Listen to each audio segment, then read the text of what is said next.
Ah, ok, sí. Ahí está. ¿Sale? Bueno, Gracias, profe. de nada. Bueno, entonces, hasta aquí, compañeras, compañeros, díganme, vamos viendo cómo funciona la fonología del purépecha, porque eso nos va a permitir entonces entender cómo se construye la palabra. La morfología no es otra cosa más que analizar cómo se construye la palabra en una lengua. Entonces, es importante que nosotros, como purépecha hablantes, nos metamos a reflexionar, pero desde la lengua, no desde el español, por ejemplo, lo que nos estaba comentando José Javier, ni desde el inglés, sino desde el purépecha. ¿Cómo es la lengua? ¿Cómo funciona? ¿Por qué tiene estos procesos que llamamos elisiones, ensordecimientos, o tiene estas sonorizaciones, ¿verdad?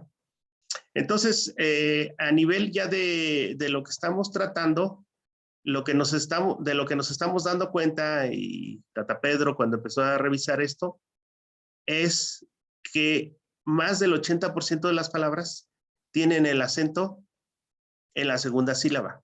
Por acento, y esto quiero que lo anoten si pueden, estoy entendiendo que es esa sílaba donde recae la fuerza entonativa, es decir, lo que conocemos tradicionalmente como sílaba tónica, ¿verdad? Entonces, es esa sílaba donde está la mayor fuerza entonativa en una palabra. Entonces, por eso Tata Pedro propone que en el caso del purépecha únicamente se marque con tilde. El tilde ya es el acento ortográfico, ¿verdad? La rayita que le ponemos a la vocal. Y Tata Pedro nos dice que solamente vamos a poner esa tilde cuando el acento no caiga en la segunda sílaba. Es decir, que cuando caiga en la primera sílaba, porque como les digo, el purépecha es muy sencillo, o está en la primera o está en la segunda. Ya, no hay de otra, ¿no? Habrá algún caso excepcional, pero hasta ahorita no lo he visto, donde no caiga en ninguna de esas dos sílabas. Pero a lo mejor ustedes lo van a descubrir. Y eso es lo interesante de estas ciencias, ¿no? Que la investigación siempre está abierta y siempre podemos hacer cosas nuevas y siempre podemos proponer. Y la idea que yo tengo es que ustedes puedan hacer esas propuestas a nivel educativo, a nivel de traducción, pero a nivel de descripción de la propia lengua también. Nos hacen falta muchos descriptivistas, muchos que estén haciendo trabajos de educación y muchos traductores. Acabamos de tener un problema donde se requerían traductores y no los hay. Habemos muchos hablantes, pero capacitados para hacer traducción e interpretación, pues muy pocos, ¿verdad? Entonces, estuvieron buscando por muchos lados y pues finalmente pudieron conseguirlos, pero eso implicó que estas personas pues estuvieran privadas de su libertad más tiempo del que deberían de haber estado porque pues no contaban con un traductor y con un intérprete. Entonces, esa es la idea, de que ustedes utilicen esos conocimientos para realizar esas labores.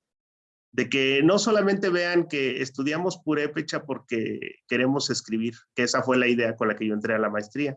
Cuando yo entré a la maestría, le dije a las personas que me entrevistaron, yo lo que quiero es aprender a escribir purépecha.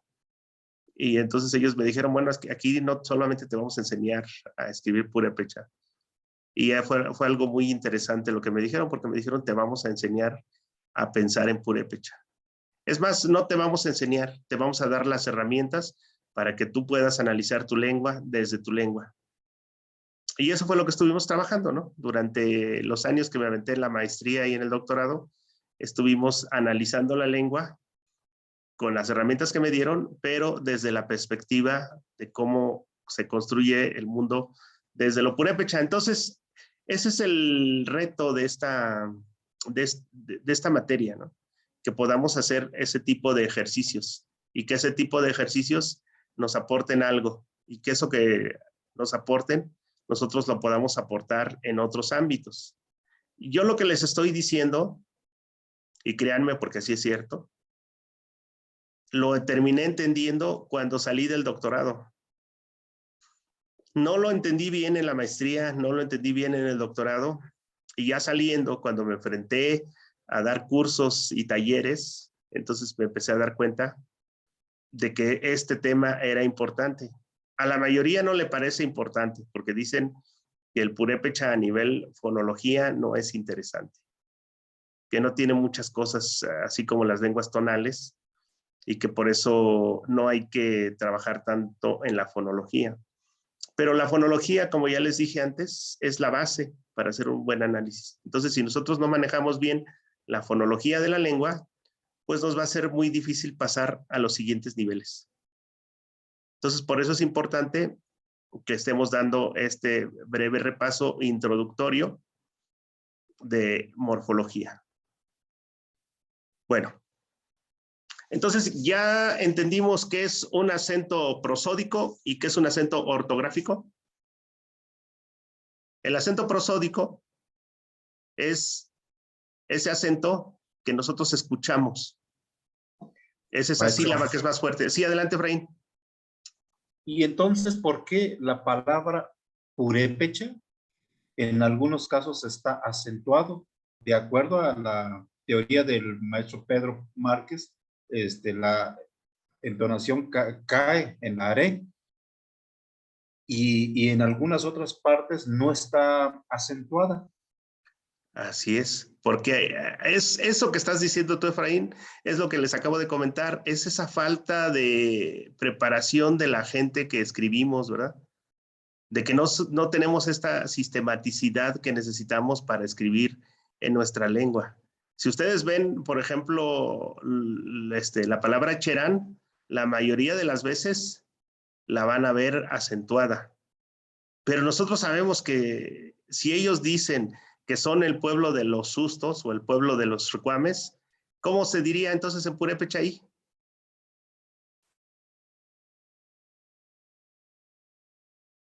Cheran. ¿Y dónde está el acento? En la E, che, cheran. En la primera sílaba, ¿no? Porque la cha es una sola consonante, ¿verdad?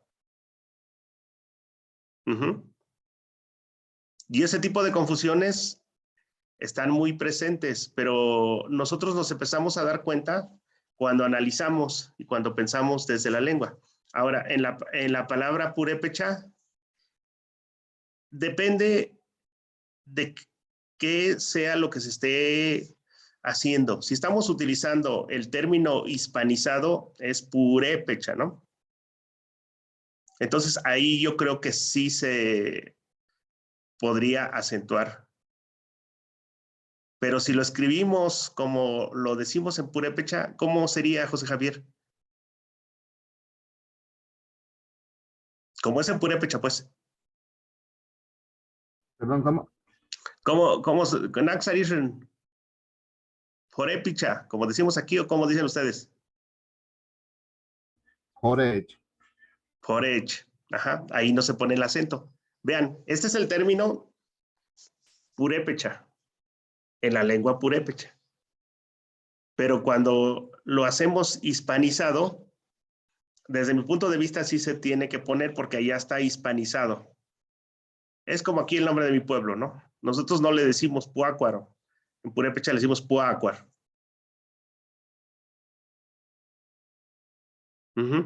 ¿Sí notan esa diferencia?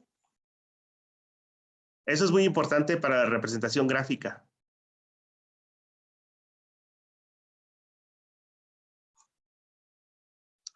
Si tienen alguna duda, con confianza, me dicen y retomamos el tema y hasta que lo saquemos. Maestro, yo creo Sí, que sí vale la pena pues una clase presencial para ir registrando en una pizarra y sobre todo distinguir y diferenciar cuáles palabras son purépechas propiamente y cuáles ya son como una composición del español. Entonces, hispanizadas. hispanizadas. Entonces, yo creo que ya en una clase presencial conviene más, así que nos unimos para esa clase presencial también. Muy bien, pues ustedes me dicen y nos veríamos un día ya en Carapan. No 2 horas, tal vez 3, o tal vez 4, o tal vez lo que aguantemos, ¿no? Para que valga la pena que nos reunamos, ¿no? Entonces ya nos ponemos de acuerdo y ustedes me dicen. Ajá.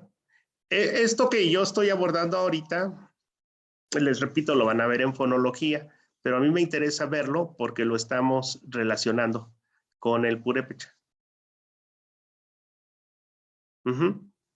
Entonces, aquí, como resumen del tema, es que el purépecha generalmente va a tener el acento en un 80% en la segunda sílaba y en un 20 o menos de un 20 lo va a tener en la primera sílaba. Y Tata Pedro propone, y a mí se me hace muy adecuado lo que propone, que solamente se ponga la tilde cuando cae en la primera sílaba, porque así nos ahorramos el 80% de los acentos y nosotros ya vamos a poder, cuando leamos un texto, decir, ah, este no tiene una tilde, entonces la fuerza entonativa cae en la segunda sílaba. Ah, este tiene un acento, entonces, perdón, una tilde, entonces aquí es donde yo le tengo que dar fuerza entonativa a esta palabra. ¿Sale? Entonces, hasta aquí vamos a terminar el repaso y vamos a pasar a mi presentación, que es la presentación de la segunda parte de este curso, y un poco vamos a abordar distintos niveles de análisis, pero sobre todo nos vamos a meter a la practicidad de la escritura. ¿Por qué escribimos? ¿Para qué escribimos? ¿Qué es lo que queremos comunicar?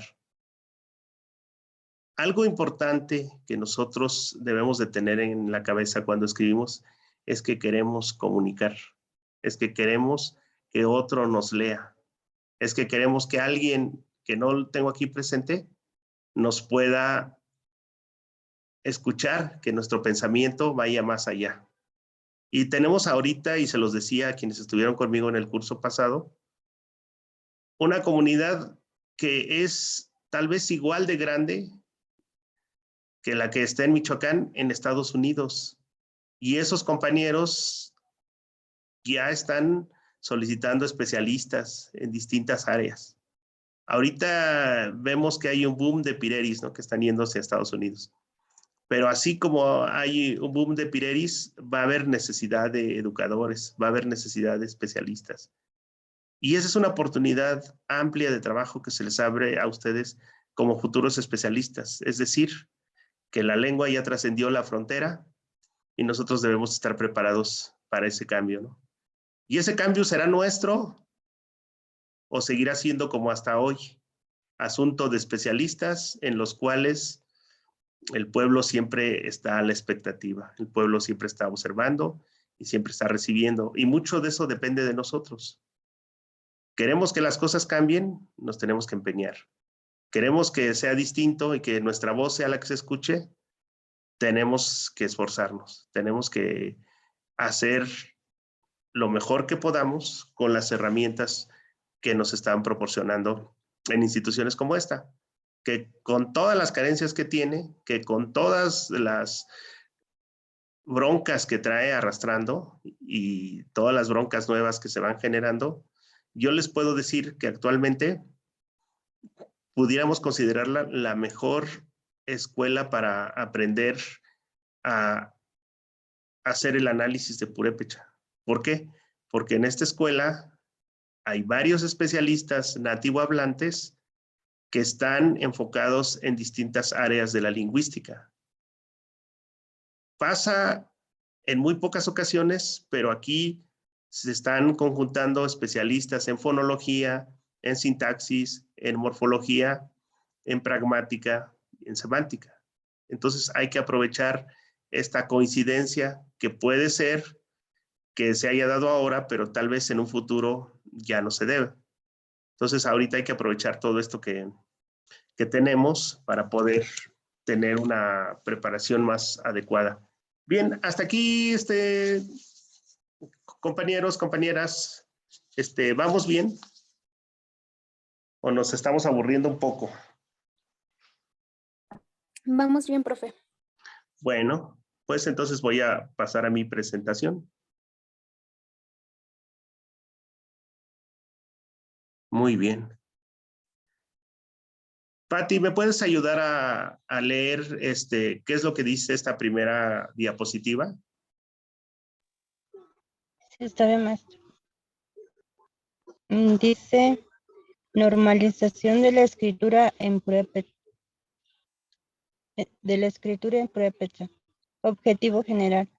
Proponer una escritura con bases lingüísticas y culturales. Objetivos particulares.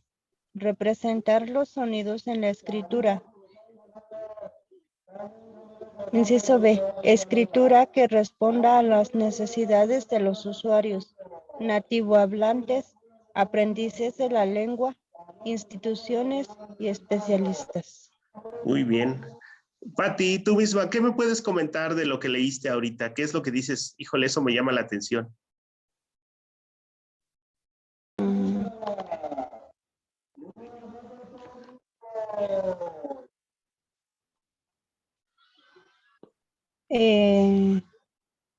Pues en los objetivos se está diciendo que en base a los sonidos, a la lengua que escuchamos o hablamos, bueno, prácticamente está diciendo que los sonidos de la escritura es lo que vamos a aprender. Así es. Saber Entonces, escribir qué es lo que estamos hablando. Es lo que entendí. Así es, Pati, muchas gracias. Efectivamente, aquí lo que vamos a tratar de hacer es adquirir conocimientos con conciencia. ¿Qué quiero decir con esto? Que lo que muchas veces se dice en nuestros pueblos es lo que vamos a retomar aquí. Cuando nosotros escuchamos a la gente grande, siempre van a decir alguna de estas cosas. Inde Maruagua, Inde Parambesc, Inde Neura. Entonces, eso es lo que tenemos que nosotros pensar cuando hagamos este tipo de ejercicios. Eso se llama conocimiento con conciencia. ¿Sale? Efraín, ¿a ti qué te llama la atención de esto? Yo creo que eso es lo que hace falta, pues, primeramente. Yo siempre les he dicho a los paisanos que a nosotros nos falta identidad.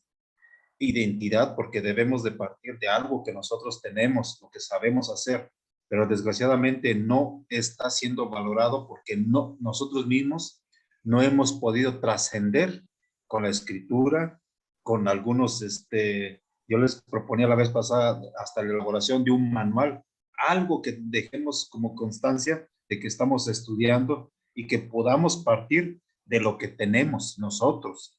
¿Desde dónde? Con las personas que todavía hablan el purépecha, para que ellos mismos también se sientan que pueden todavía compartir ese conocimiento. A partir de ahí, empezar a elaborar un poquito más de un manual donde se pueda impartir no solamente en las escuelas, sino también diferentes talleres para que la gente vea, para que la gente se interese un poquito y sobre todo que más de uno podamos de menos dejarle una curiosidad para que siga estudiando o que siga interesándose en nuestra propia lengua.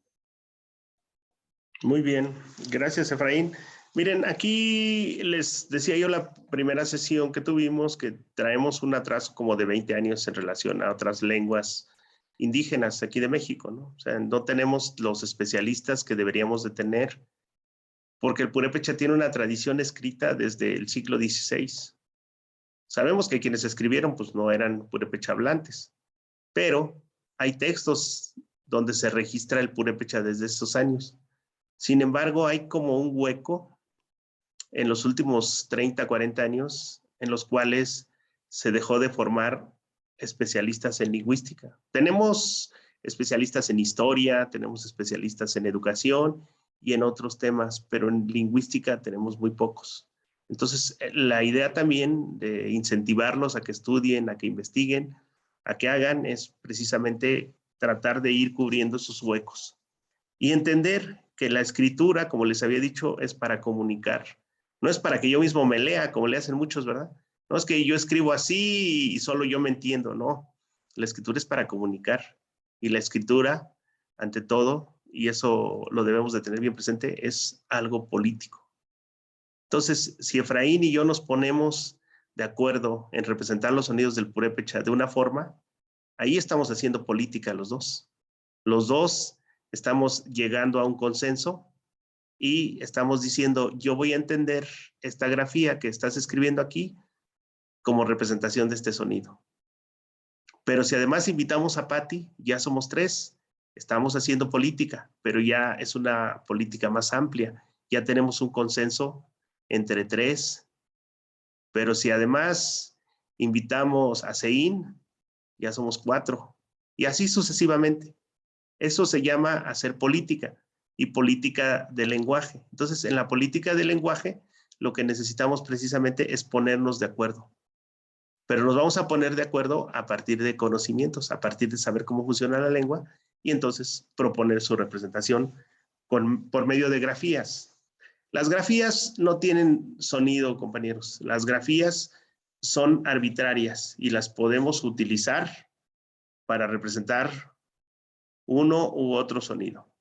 Por ejemplo, en lo que nosotros conocemos como J, pues en el inglés se conoce como ya, ¿verdad? Entonces alguien a quien nosotros le decimos aquí Judith, en Estados Unidos le dicen Judith, ¿verdad? Porque esa letra que nosotros conocemos como J está representando ese sonido ya en inglés. Entonces va a ser Judith para el inglés y va a ser Judith para el español. ¿Sale? Entonces cada lengua va a elegir las grafías que requiera para representar los sonidos propios. Tenemos el caso de los compañeros wixárikas que decidieron que la que nosotros conocemos como doble R, pues se represente con una X, ¿verdad? Y entonces mucha gente cuando lee el nombre de esa lengua dice wixárika, ¿no?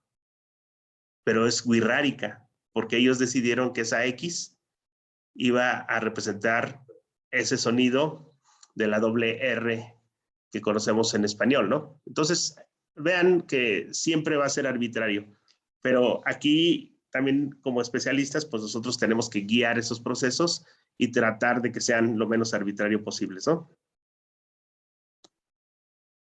Muy bien. Zein, ayúdame con esta, por favor.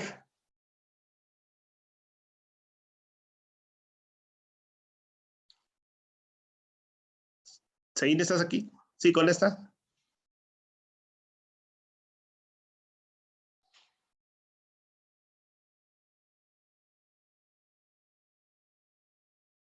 Sí, Zein, adelante.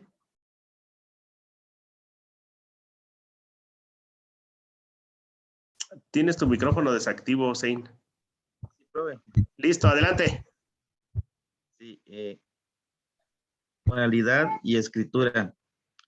Los sistemas de escrituras no son espejo del sistema oral. Tienen su propia gramática, su acercamiento a los sonidos es siempre parcial. 2. La escritura es una herramienta útil para analizar y volver a pensar el lenguaje. La escritura es una herramienta que permite desarrollar otra forma de comunicación a partir de la transformación que trascienden el tiempo, las distancias y las relaciones intergeneracionales. Muy bien, gracias, Zein. Entonces, ningún sistema de escritura va a ser exactamente perfecto, ¿verdad? Sabemos que en español eso pasa, sabemos que pasa en inglés y mucho por eso nos cuesta de repente aprender inglés porque los sonidos y las grafías no se corresponden. A veces son muy arbitrarios y por eso nos cuesta trabajo entender el inglés escrito. El francés es otro caso. Es una lengua que se quedó con la historia, pero la evolución a nivel oral, pues le fue ganando y actualmente es difícil relacionar lo escrito con lo que se habla, ¿verdad? Sin embargo, la escritura es una herramienta útil. La escritura nos va a permitir volver a pensar el lenguaje. Cuando escribimos, lo que hacemos es volver a pensar lo que estamos diciendo. Y hace rato lo decía Efraín muy bien. Pues no se escucha cuando hablamos la vocal final, pero la escribimos porque sabemos que ahí está. Eso es pensar el lenguaje. Y finalmente, lo que les decía hace rato, la escritura es una herramienta para comunicar. Quien les diga que no es para comunicar, les está mintiendo. La escritura surge de la necesidad de comunicarnos.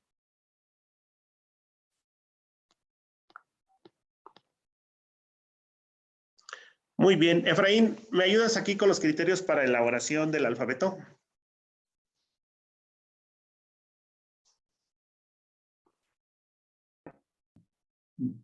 Dice criterios en la elaboración del alfabeto. Toda escritura debe tener una base fonológica, escritura profunda. La relación entre representación gráfica y unidad fonológica debe ser siempre de uno a uno. Todo fonema debe tener una representación gráfica. En español, la representación del fonema K con las grafías C, Q, K no cumple este criterio. Inciso que sigue, toda escritura debe ser práctica, económica y sencilla. Muy bien, Efraín. ¿Qué te llama la atención de ahí que dices, híjole, no entiendo eso? Pues se parece mucho al español. En el español también el fonema K está casi cumple con las mismas grafías y se debe de escribir pues como tal, pero pues yo creo que lo demás está igual. Así es. Entonces, eso que tú observas es muy cierto. Todos los sistemas de escritura tratan de atender estos principios, ¿no? Todos los sistemas de escritura buscan que los sonidos propios de la lengua estén representados de la mejor manera. Les voy a explicar un poquito más. Dice, toda escritura debe tener una base fonológica. Les voy a dar un ejemplo. En purépecha nosotros tenemos palabras como ambé, andí, ambús, angónaco.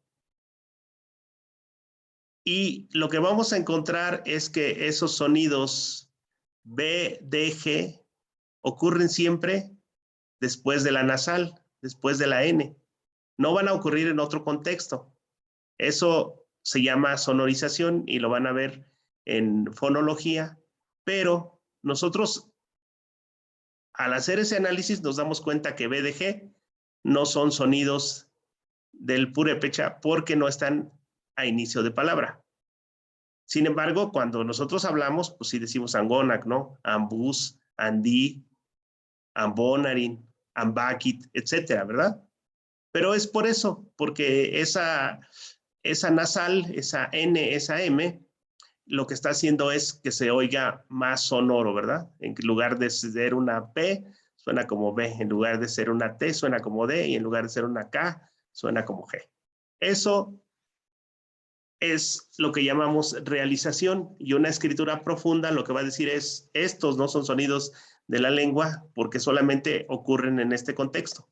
Por lo tanto, los voy a hacer a un lado y solamente voy a registrar en mi inventario aquellos sonidos que son propios de la lengua. ¿Hasta aquí estamos bien, compañeros, compañeras? Estamos dando un breve repaso de fonología que ustedes van a ver con profundidad ya en su curso, pero es importante porque aquí lo que vamos a hablar precisamente es de escritura y de análisis a partir de la escritura, ¿sale? ¿Todo bien? A ver, vamos a preguntarle a Cristina. Cristina Tomás, ¿me escuchas? Sí, maestro. De acuerdo, dime qué es una escritura profunda.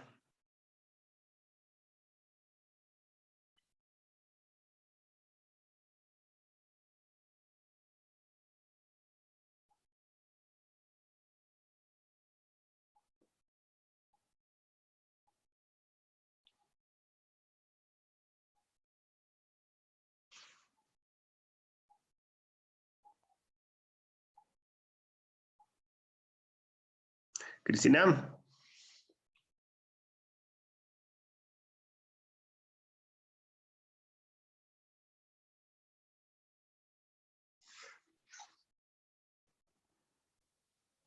Ok. Rosa, Natividad.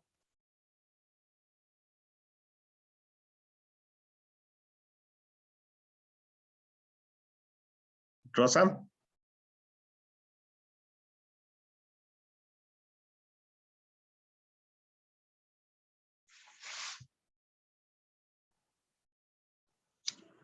Bueno, a ver.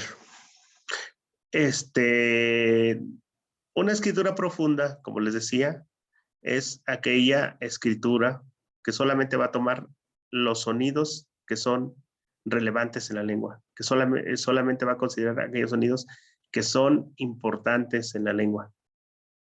Y los demás va a decir, estos no son sonidos de la lengua y por lo tanto no los voy a tomar en consideración. ¿Por qué? Por una razón muy sencilla. Si nosotros registráramos en un alfabeto todos los sonidos de la lengua, andaríamos como los chinos, que ya andan como en 20,000 ideogramas. Entonces, de lo que se trata, es lo que leyó Efraín al final, es de hacer algo práctico, económico y sencillo. Entonces, por eso todas las propuestas de escritura en todas las lenguas tienen un número determinado de grafías para representar los sonidos, porque lo que hacen es únicamente tomar los sonidos que son propios en esa lengua. ¿Qué quiero decir con eso? Que van a hacer comparaciones ustedes en fonología, donde ustedes digan, este sonido sí tiene una capacidad contrastiva, es decir, cambia el significado de la palabra cuando yo cambio este sonido. Si nosotros dijéramos, por ejemplo, allá en Carapan, Litsi, ¿cómo dirías aparte o en otro lado?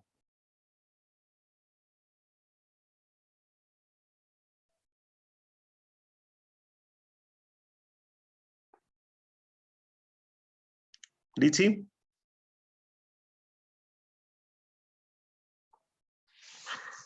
¿Sí me escuchan? Porque se me hace que estoy solito. Seín, Efraín, ¿me escuchan? Sí, se Claro, escucha, aquí estamos, maestro. Perfecto.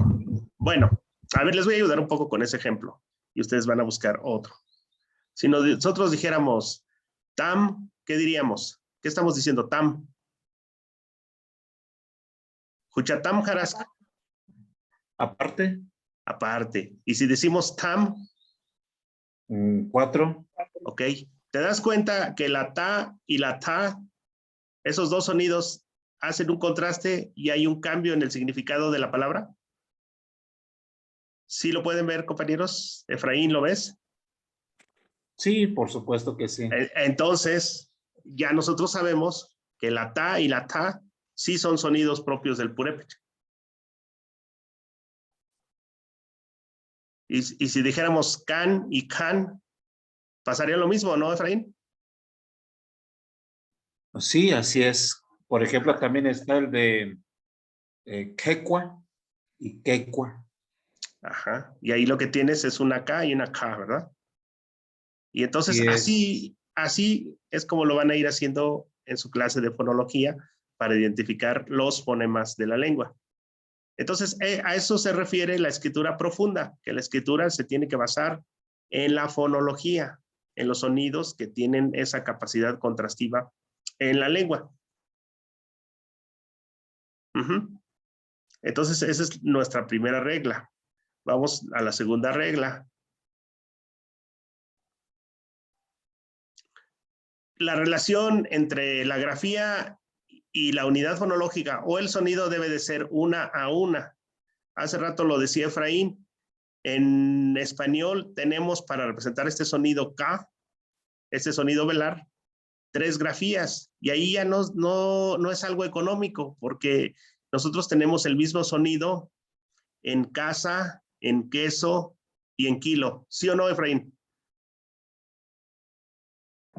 Así es, maestro. Así es. Y sin embargo, la regla en el español dice que lo escribas con 3 grafías diferentes. Entonces ya no cumple ese criterio. Y No, ya no. así es. Y luego nos dice que toda escritura debe de ser práctica, económica y sencilla. Entonces, lo que nos decía Tata Pedro nos permite economizar, ¿verdad? Porque en lugar de poner en 100 palabras 80 acentos, voy a poner 20 acentos, es decir, 20 tildes o menos. A eso se refiere la economía. Y la practicidad se refiere a que lo hagamos de la manera más práctica, que elijamos las grafías que sean más cercanas, las grafías que no nos cueste trabajo identificar, por ejemplo, en un tablero. ¿Sale? Aquí, en esta parte, los criterios son muy importantes para que ustedes sean sistemáticos después. Y sobre todo para argumentar por qué lo estamos haciendo así. Porque de repente nos caen algunos talibanes que nos dicen, no, es que tú estás escribiendo mal por esto y por esto. Nosotros debemos de tener las bases. Estoy escribiendo así por esto. Escribo así porque estoy cumpliendo esta regla. Lo estoy haciendo con bases y lo estoy haciendo con conocimiento, no lo estoy haciendo así nada más. Aquí un poco se usa la frase Skixnahandruk, ¿no? O sea, eso no se puede hacer, ¿no? Se tiene que hacer todo con idea, ¿no? No se puede hacer nada más así como a mí se me ocurrió, sino debe de tener una base todo. Bien, Pati, ¿todo bien? ¿O tienes alguna duda? Sí, maestro. ¿Todo Sí, bien? voy ¿Vamos entendiendo. caminando bien? Sí, vamos, maestro. Nos estamos metiendo un poquito a los terrenos de fonología, pero es importante para que después ya no nos cueste tanto trabajo. Aquí está el punto que a lo mejor ustedes han visto y que no les han explicado, y aquí les voy a tratar de explicar un poquito. ¿Nos puedes ayudar, Javier, con la lectura de esta diapositiva? La escritura actual en purépecha. Sí. La escritura alfabética del purépecha actualmente se basan en dos alfabetos, uno de 22 consonantes y 6 vocales, de Hernández Dimas y Nava López, año 2000. Ambos hablantes como lengua 1 y lengua 2 respectivamente, y otro de 18 consonantes y 6 vocales, propuesto por la Dirección General de Educación Indígena. Más de 1 millón se autoadscriben. Sí, hasta ahí nos detenemos un ratito, José Javier. Es importante que ustedes tengan este dato. Más de 1 millón de personas aquí en Michoacán se autoadscriben como purépechas, pero los hablantes somos menos de 200,000. Entonces, cuando nosotros pensemos en la escritura, también tenemos que pensar en esos otros purépechas que por alguna razón ya no hablan la lengua. O aquellos que quieren aprender a hablarla, también tendríamos que pensar también en ellos y no solamente en los que hablamos la lengua. Muy bien, adelante, Javier. La diferencia se centra en el uso de 4 grafías. La W para representar el fonema consonántico W y la grafía I o Y para el fonema consonántico J. El fonema K con las grafías K, W y el fonema KWH con las grafías KW apóstrofe. 4 fonemas consonánticos que son representados por las grafías U, I y las secuencias K, U, K, apóstrofe U en la propuesta de la Dirección General de Educación Indígena. Sí, adelante. Ajá.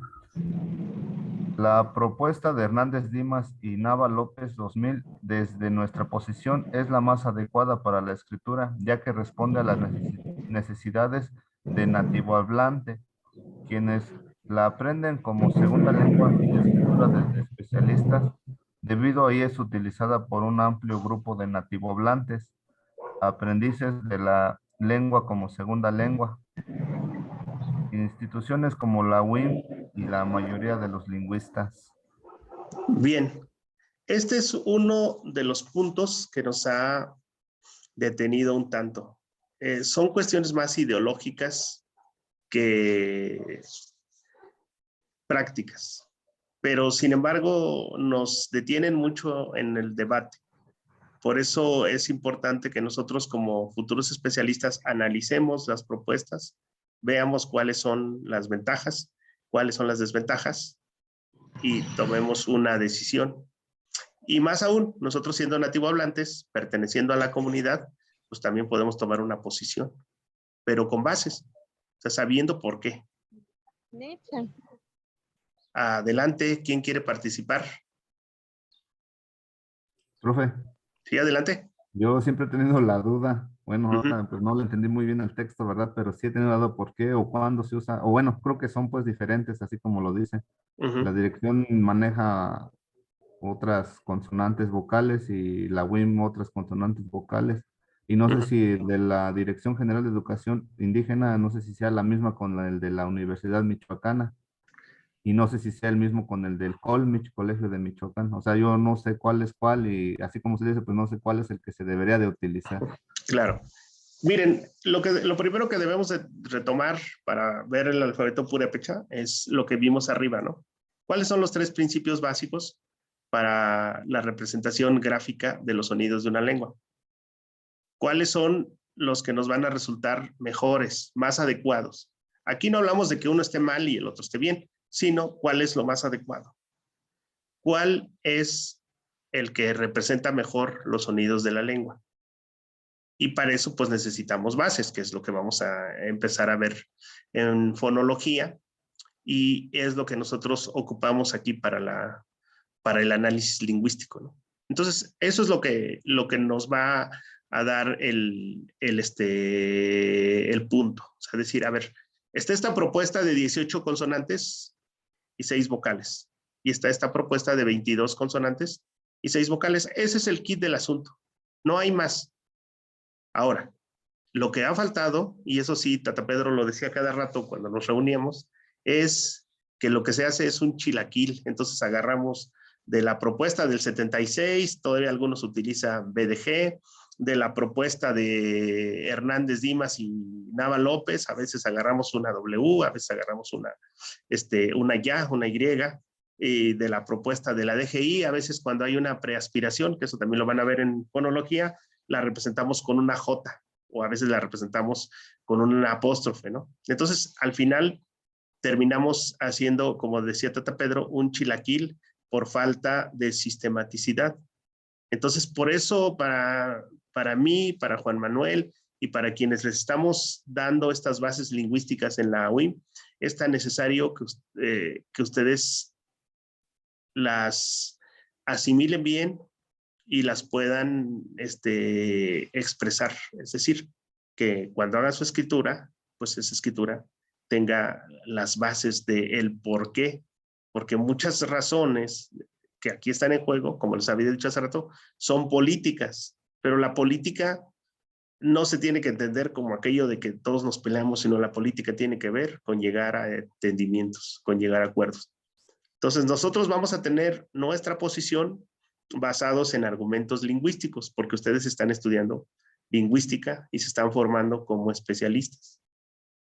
Y les vamos a poner a la luz las propuestas que hay y por qué algunas nos parecen más adecuadas y otras no tan adecuadas. Pero la decisión final, pues casi siempre va a recaer en aquellos que sean los usuarios. Nosotros podemos tener el mejor alfabeto, pero nadie lo usa. Y eso no sirve, porque pues está ahí guardado. La cosa es que tengamos argumentos para poder hacer una buena propuesta de escritura. ¿Sale? Entonces, vamos a continuar. Aquí en el lado izquierdo tienen dos textos que están ahí de difusión. Uno es un cuento que se llama Coq y el otro es un anuncio para ahora que estuvo este tema de la enfermedad. Muy bien. Efraín, ayúdame con este cuadrito que dice que es fonética. Eso es importante y lo van a ver allá, pero aquí quiero que lo veamos rápidamente. Dice, ¿qué es la fonética? La fonética estudia la producción y comprensión de los segmentos superficiales de las lenguas, es decir, los sonidos del habla. Puede dividirse de la siguiente manera. Fonética articulatoria estudia cómo se producen los sonidos según los órganos que intervienen y cómo lo hacen. Permite clasificarlos de acuerdo a su punto de articulación, modo y otros aspectos. La fonética acústica estudia la onda sonora producida por los sonidos humanos. Suele ayudarse de aparatos y programas que detectan y permiten observar gráficamente sus características y etapas. Y la fonética perceptiva, también llamada auditiva, analiza cómo se perciben y se interpretan las ondas sonoras. Muy bien, Efraín. ¿Qué está diciendo el tlacuache?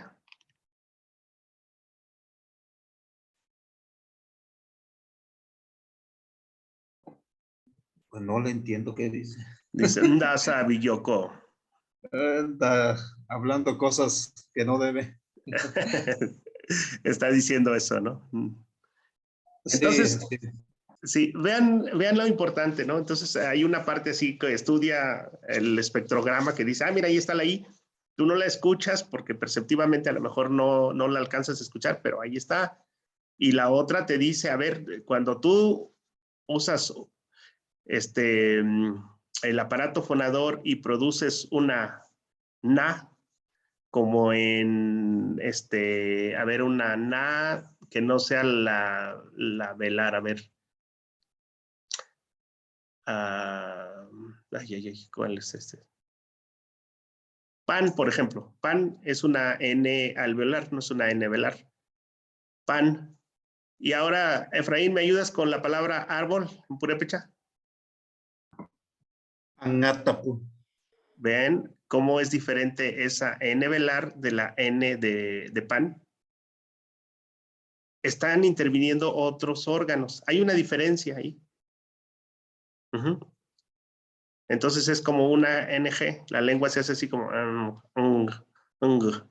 y no que se hace con la otra, ¿verdad?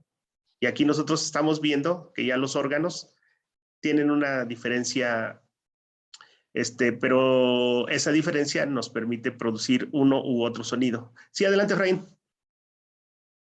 Sí, y precisamente, maestro, ahorita lo que usted hablaba de los criterios en la elaboración del alfabeto, yo creo que sí se debe de aplicar mucho esa de que debe de ser práctica, económica y sencilla, porque si yo quiero escribir esa misma palabra anatapu, pues obviamente pues no es lo mismo a que yo mejor lo escriba anatapu. Así, y se entiende prácticamente que de lo que se refiere. Entonces ahí ya se está aplicando la teoría, el criterio para la elaboración del alfabeto. Así es. Y ahí es algo muy importante. Y yo creo que ahí sí todos estamos de acuerdo. Aquí no decimos agnatap, aquí decimos anatap. Pero sin embargo, en la escritura, pues nosotros reconocemos y aceptamos que lo que hay ahí es una N velar y es la que escribimos. Y lo mismo pasa con los compañeros de Santa Fe. Cuando dicen, por ejemplo, taliat, pues ellos saben que lo que se están produciendo es una lateral, ¿verdad? Una L. Pero saben que al escribir tienen que utilizar la retrofleja porque eso es lo que se ha convenido y estamos de acuerdo la mayoría en que se debe de representar así. Entonces ahí también ya interviene todo este tema de lo político, pero va ligado también a lo estructural y sobre todo a la identidad de la lengua, ¿no? Son fonemas identitarios, son sonidos que le dan identidad a la lengua y por eso se escriben.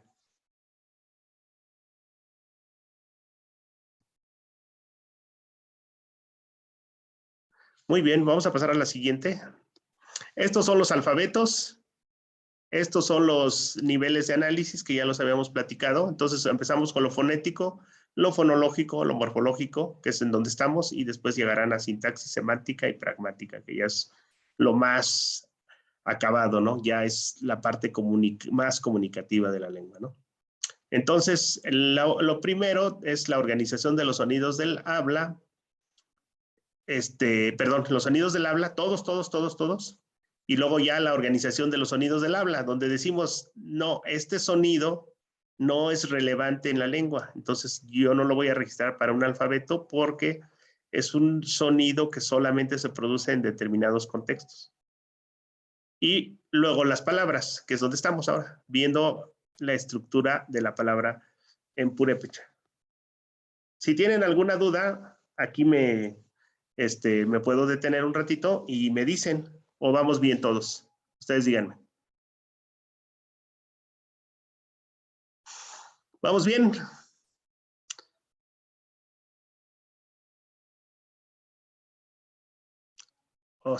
Cuisa aquí ya.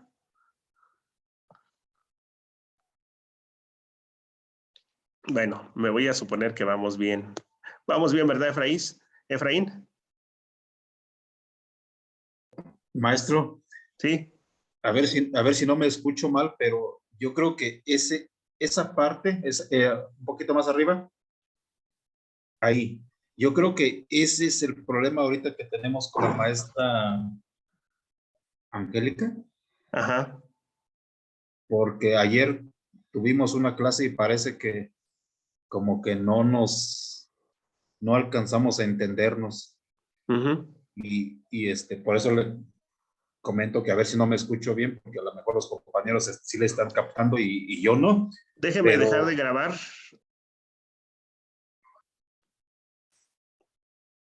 Efraín, ¿todo bien? José Javier, ¿todo bien?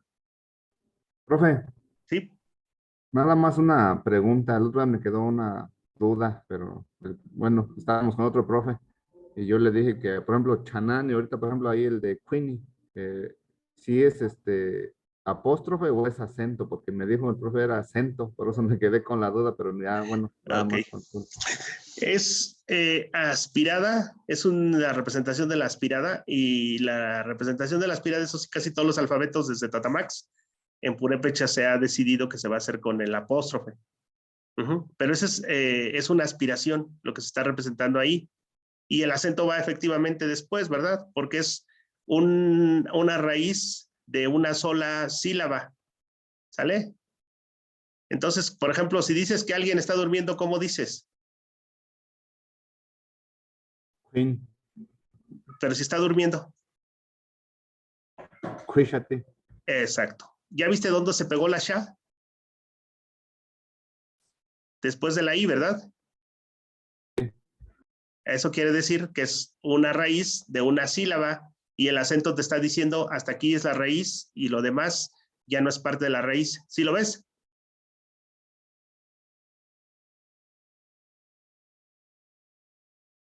Otra palabra, Javier. Lo durmió. ¿Cómo lo dirías? Estas. ¿Ya viste dónde se pega la ta? Después de qui, ¿verdad?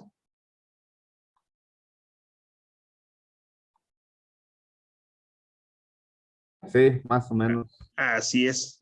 Otra, Pati, ¿cómo le dirías a alguien que tiene cara de dormilón?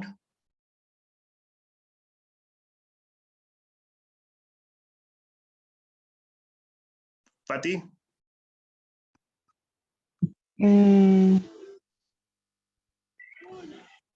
¿No dirías algo así como queenar? Sí, Ok. Queenar. ¿Y dónde se pega la nari? Después de qui, ¿no? Sí, después de qui. Ya vieron cómo vamos viendo las raíces y vamos viendo los elementos que se les pegan después.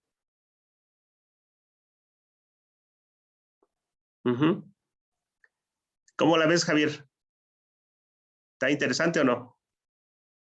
Sí, nomás, como le decía, pues nada más era ahí la duda porque me dijo pues que era, o sea, mero, por ejemplo, la K y apóstrofe, y él me dijo K y acento, era lo que me refería, pero acá también ya le entendí ahorita lo que nos comenta. Sí, es que la cosa es que nosotros tengamos esa conciencia de lo que estamos haciendo y por qué lo estamos haciendo. Entonces, por eso es importante que ustedes identifiquen qué tipo de sílabas tenemos en purépecha y dónde cae el acento. Y eso les va a facilitar, como a mí, la vida enormemente, porque entonces ya van a poder identificar las raíces y se van a empezar a cuestionar por qué, si decimos que huerán es una raíz de 2 sílabas, tenemos cosas como huecún o huetaran, ¿no?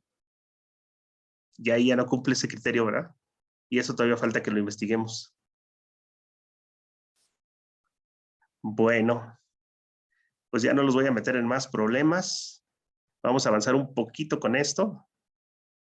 Esto lo vamos a retomar después. Ok.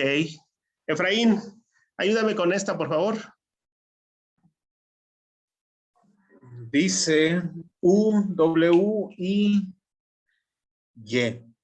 Se cumple el principio de que una grafía debe corresponder a un fonema. U, Uarán, U, A, R, A, bueno, hacerse algo en el estómago. Ajá. Y guarani, bailar, huacusu, huacusu, guaracuni, Dios, yahuacua, yotani, piyuni. Muy bien. Ahí en Piyún, ¿cómo la escribirías tú, Efraín? La pi, i, u, ni. ¿De acuerdo? ¿Y cómo sería tu sílaba? ¿Cómo serían tus sílabas? Pi, u, ni. Ajá. ¿Cuántas sílabas tendrías y de qué tipo? Tres Sí. sílabas. Ajá. A eso me refiero con que la escritura debe de ser práctica, económica y sencilla, y el sonido y la grafía deben de estar en concordancia, ¿verdad? Por ejemplo, aquí tenemos Uaran. No sé si ustedes digan este tipo de cosas por allá en Carapan, pero aquí es muy común que digamos así, algo así como Uaran.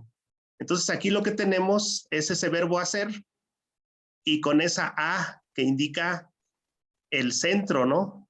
Que generalmente cuando hablamos de una persona, pues es en el estómago, ¿verdad? Uaran. Y la otra es guarán. Por eso es importante el acento y el tipo de grafía que vamos a utilizar, porque ahí podríamos tener algún tipo de confusión. Y en una palabra como huacús es claramente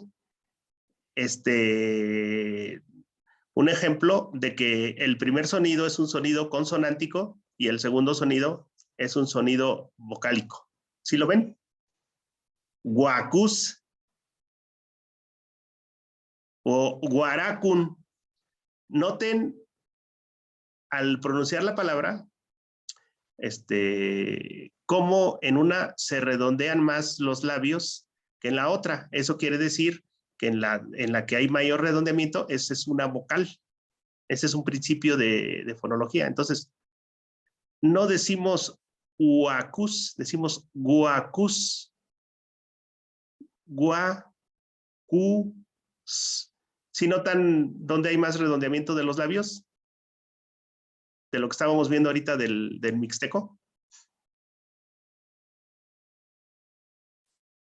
Ceci, ¿tienes alguna duda? Ceci Baltasar. No, profe. Ajá. Ahí. A ver, ¿cómo dirías esa palabra? Huacus. Ajá, a ver, fíjate cómo redondeas los labios. Huacus en la sílaba huacus, tercera sílaba, us. Ok. Y por eso les decía que el acento es tan importante. ¿Ya vieron por qué el acento es importante para la morfología, compañeros? Porque nos va a facilitar mucho la vida. Nos va a permitir entender que nuestras raíces verbales solamente son de 2 tipos, de 1 y de 2 sílabas. Es muy sencillo eso. Y el purépecha en ese sentido es muy ordenado. como diría Juan Manuel, extremadamente ordenado, ¿no? O sea, no tiene ningún problema si se es sistemático. Ahora, una pregunta, ya que nos vamos, se la voy a hacer a José Javier. ¿Por qué el acento en purépecha se cuenta de izquierda a derecha si en español nos han enseñado que se cuenta de derecha a izquierda? ¿Por qué, José Javier? Perdón, profe, no le escuché muy bien. Tenía algo de Muy ruido. bien, José Javier. El acento en purépecha se cuenta de izquierda a derecha. ¿Por qué no se cuenta como en español, que se cuenta de derecha a izquierda?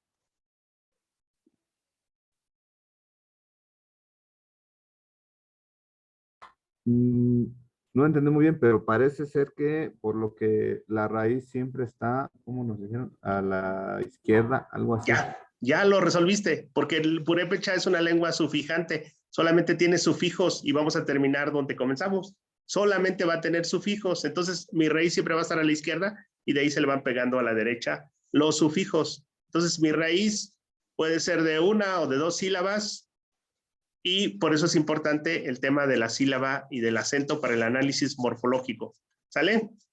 Entonces los dejo para que se vayan a su otra clase. Fue un gusto haber estado con ustedes. Saludarlos